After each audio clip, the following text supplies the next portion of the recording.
কাজে ইলম অর্জন করলে জিকির করতে হবে, জিকিরটা ঠিক রাখলে আস্তে আস্তে অন্তরটা ইসলাহ হবে। অন্তর ইসলাহ হলে তখন ইলিমের যে একটা নূর আছে, ইলিমের নূরটা তার মধ্যে প্রবেশ করবে। ইলিমের নূর প্রবেশ না করলে ফায়দা লাভ করতে পারবে না। ওই ইহুদি নাসারা আছে দেখবা, অনেক খ্রিস্টান, ইহুদি নাসারা, হিন্দু, বৌদ্ধ আছে, এরা কোন সময় পড়ে কিন্তু ইমান আনতে পারে না, কারণ তার অন্তরে নূরটা তো প্রবেশ করে না। নূর প্রবেশ না করলে তো ফায়দা লাভ করতে পারবে না। নূর প্রবেশ করতে হলে জিকির ফিকির করতে হবে, অন্তরটাকে ইসলাহ করতে হবে, তখন অন্তরের মধ্যে নূরটা প্রবেশ করবে।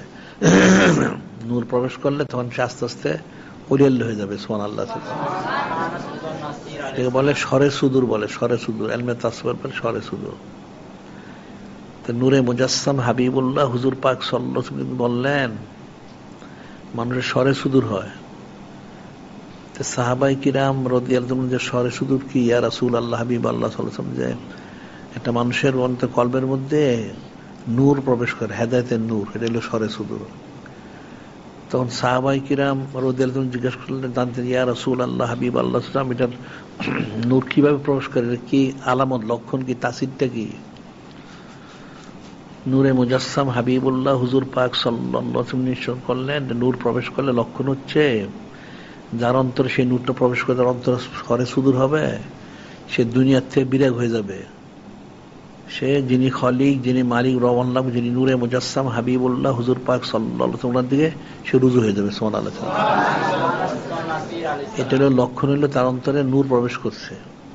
আর যার অন্তরে নূরটা প্রবেশ করে না, সে কখনো রুজু, সে হারাম কাজে থাকবে, নাউযুবিল্লাহ।